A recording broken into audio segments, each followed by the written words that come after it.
Let's start with last night's game. I thought you had a funny tweet following the game. It's just so weird when they beat a shit team, eh? Yeah, well, they've had more than their fair share of struggles with those inferior teams, but I thought they really took care of business last night. It was good to see. And, everyone's talking about the offensive explosion, and it was nice to see Matthews get back on the board in his first game back. But what really stood out to me was his play low in his own defensive zone. There's it's just it separates him from the rest of the forwards on this team and a lot of the forwards around the league. He made a handful of plays early on in that game that just broke things up down low in his own end and quickly pushed play up the other way. It was really nice to have him back and great to see the Leafs take care of business against a bad team. Here's an analogy for you. It's not watching Matthews play for like 5 games, like comparable to like not eating your favorite pizza for a long period of time. Like you forget what you're missing. And then, dude, I turned the Yeah. game on last night. I'm like, holy crap, this guy's just so good at hockey. Like it was so good to see him back out there. Yeah, and I hope that like no one in Leafs Nation has really taken this guy for granted, but it kind of hits you when you go for a few games without him in the lineup. It's a really stark contrast to when he's in there. You take one of the top 3 to 5 players in the world out of your lineup, you're gonna feel it. But I thought he was a noticeable player in the game against the Blackhawks last night, and played a big part in coming away with that nice tidy win.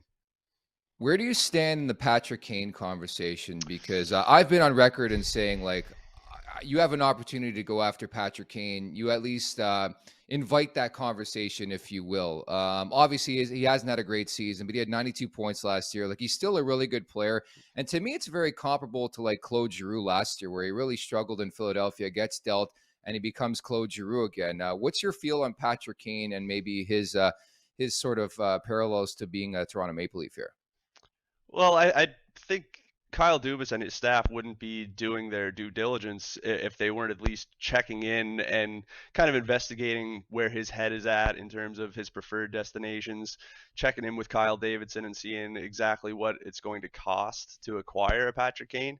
I'm just not sure that he is the ideal fit for what the Leafs are looking for right now. I think their priorities will probably be elsewhere, but he's the kind of player that, if he's controlling his market, his destination, all of Hmm. that, and the acquisition cost isn't overly high, that's the kind of player you maybe circle back on after you've taken care of your primary objectives ahead of the deadline. As you said, it's Patrick Kane we're talking about. Yeah, he's had a down year, but this is a guy. He had 92 points last year. He's headed for the Hall of Fame. The bottom line. So I think the chance that there's still something left in the tank there is definitely worth investigating. I just wouldn't be making him my primary objective. That's the uniqueness as well with this scenario. Again, very similar to Claude Giroux, where Patrick Kane pretty much is going to call his shot, right? Yeah. Giroux wanted to go to Florida, maybe even Colorado. We all know right now he didn't hide his feelings, Patrick Kane, when it came to the New York Yeah. Rangers. So he's got to turn his focus. So I'm right there with you on that conversation. So you spoke about deadline needs and wants. I've been saying for a couple of days, like I think in a perfect world, obviously you'd love to add a D and a forward, but to me, I think what they should hunt is like an Arteri Lehkonen type, who really I think Yeah. felt and help put Colorado over the type and over the top, I should say. And ultimately, like an Ivan Barbashev type player comes to mind. Yeah. No, Yeah. Barbashev, as of now, would be one of my preferred targets for the Leafs to be going after. yeah, I think you kind of get away from that, maybe those sky high prices at the top of the market when you're talking about those guys like Timo Meyer, even Ryan O'Reilly. I think Barbashev is a player who could probably be had for less, and he's a very versatile piece. hmm, He gives the Leafs something that they don't really have a whole lot of in their forward group, especially in terms of grit and physicality. And he's able to play all 3 forward positions. He can kind of solidify that center depth if need be. But he's that tweener guy who can kind of fit in the middle six and sort of gel with a lot of different types of players.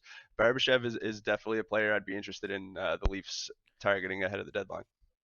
What's your read on Matthew Nyes? Obviously, we had him on the podcast yesterday. Very professional, very put together. Didn't Yeah. really give away too much in terms of what's ahead for his future. Obviously, focusing right now on the college and Hobie Baker, and obviously potentially winning the Frozen Four. But like, if you're Kyle Dubas, would anything out there, any pieces out there, entice you to potentially include Nyes in a deal?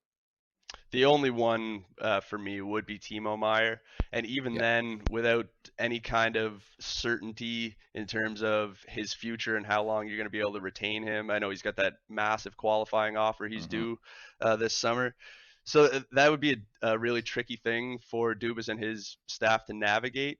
Um, Meyer would be the only player that I would even remotely consider moving Nyes for. You know, this organization has struggled over the last number of years to inject that cheap homegrown talent Yeah. into their lineup. And for a team that's always right at that cap ceiling, you need those cheap contributors. You need those guys that are going to come in and provide something without straining your salary cap picture.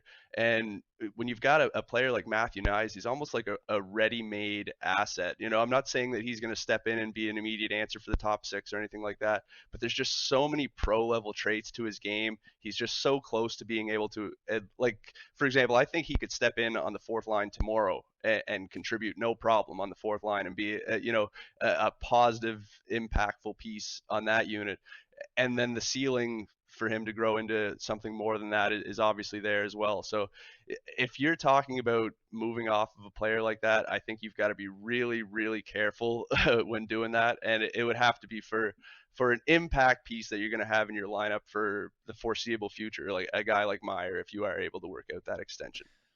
So let me ask you this. If you're Matthew Nyes, and obviously this has to go in the back of your mind if you're Nyes, but like how concerned are you that you're like the next Nick Robertson, right? Because as you mentioned, like that's been a struggle with this organization is Yeah. maturing prospects. And maybe that's why I've been so high on Pontus Holmberg this year. I know everybody in the prospect community has been hyping this guy up for a couple years, but he's really come to the forefront. He's been really, really consistent.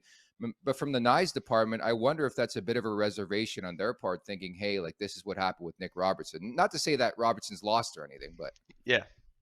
I think they're very different situations because you look at Robertson and what makes him successful. You look back to that massive year he had in Peterborough before turning pro. He's kind of that undersized, wiry sniper who's mhm. got a relentless motor, maybe a little bit too relentless at times. I think you can make the argument that Robertson has maybe played a little bit too fast in the early part of his pro career, kind of just chasing things around. Whereas Nyes has that physical makeup and that base of skills that almost presents a clearer projection to the NHL.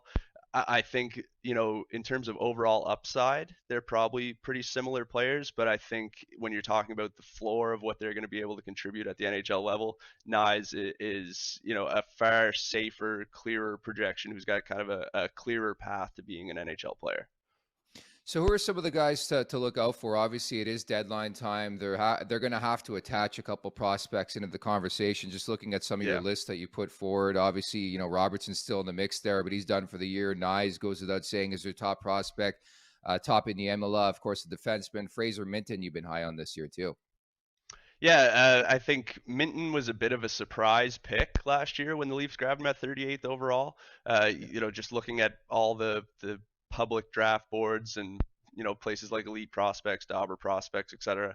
This is a guy who was probably forecasted more as like a third, maybe fourth round pick, but the Leafs obviously saw something in him that they really liked, and I think it kind of represented a bit of a similar strategy or similar kind of pick to what they did with Matthew Nyes in terms of this is a guy who's got that top six upside, but also has that physical makeup and solid base of like pro level traits that even if he doesn't hit that top six potential, there's a really good chance you've got an NHL player there. And I think Minton has even kind of taken strides in his overall game this year. Obviously, he's got that lethal wrist shot. He's been doing a ton of damage on the power play for Cam Loops this year. His role has kind of been up and down throughout the year, especially as Cam Loops has loaded up as of late. They're going to take a run at the Memorial Cup. They're hosting it this year, but he's shown an ability to kind of adapt and find a way to make an impact playing different roles throughout their lineup this year. And I think he's just another guy who gives the Leaf system a little bit of a unique element in terms of that size, physicality, the ability to be strong on the puck and win those board battles and get things into middle ice.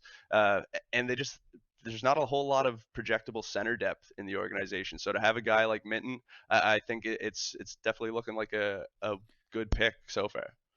And it's good to see these guys doing good because, again, you need the assets, you need the prospects to be able to make deals come deadline Yeah. time, and we'll see what Kyle Dubas can do in the next couple weeks, certainly. How about the two Finns, Niemela and Hervinen? How do they project? And, when do we see some of these guys potentially make that jump, obviously, to the AHL and to the NHL? Well, I think we'll see both Niemela and Hervinen joining the Marlies later on this season, depending on how far their respective clubs go in the Liga playoffs. Yeah. Niemela, he exploded last year onto the scene. He had that massively productive year, one of the most productive U20 seasons by a defenseman in Liga history. And the numbers haven't quite been there the same way for him this year. But I think he's probably a player who lies somewhere in the middle of what we saw out of him last year, production wise, and what we've seen this year. The thing with Niemela is he's still doing all of the things to drive play for his team. Just a really smart player. I've always liked how proactive he was defensively, and he kind of added that element into the way he activates offensively last year, and that's what really helped him take that leap forward. But I think a lot of people maybe look at Niemela as that purely offensive defenseman, but if you think back to when the Leafs selected him, uh, director of amateur scouting at the time, John Lilly, was raving about his defensive instincts. They said this kid has maybe the best defensive instincts in the draft, and I think that has carried through so far the last couple of years in his Liga career, and he's just been able to kind of build on that and add that offensive element to his game. I'm really, really looking forward to seeing him make that transition to North America and join the Marlies later this year, kind of get his feet wet on the smaller ice surface, get used to the different angles and having less time and space. I think he's a player who's almost going to benefit from maybe a more difficult setting in the sense that he thinks the game at such a high level that playing with other players like that, I think it's only going to be a good thing for him. He's probably a guy who's a couple of years away from, really pushing for an NHL job in earnest, but I don't think he's super far off of being kind of like an emergency call-up guy should injuries arise. For Hervinen, it's kind of been a similar thing for him this year. A bit of a step back offensively, but he's playing on a team who's really, really struggled to generate offense. So it's not entirely an individual thing for him when it comes to his production. But he's another player. He doesn't have the size and maybe that same physical makeup that Nyes or Minton do, but he does have a lot of those same pro level traits, able to play in the tight areas. He's a gritty little bugger. Uh, Maybe the skating could use a little bit of work, but he's really good in those small areas, delaying and using head fakes and stuff like that to draw defenders towards him. He's a guy who I think other teams will probably have some interest in these trade discussions coming up as kind of that B level prospect. I think Nyes is probably the only true A level prospect in the system, and I think obviously the Leafs are going to be hesitant to move on from him. So if they're looking to get any kind of business done, players like Niemela and Hervinen are probably going to come into the conversation. And it hurts sometimes, honestly, when you see some of these Yeah, kids get drafted, see how they do, and you want to see them in the show, but you also have to understand too that you have to trade some assets to get some good players back. Nick, before I let you go, now's your time to promote what's going on, anything with the podcast or over at the Leaf Station. yeah, just continuing to try and keep everyone up to date on the Leafs prospect system over at TLN. Every Monday, I put out a prospect roundup, trying to just kind of catch up on what each of the players in the system were up to over the last week.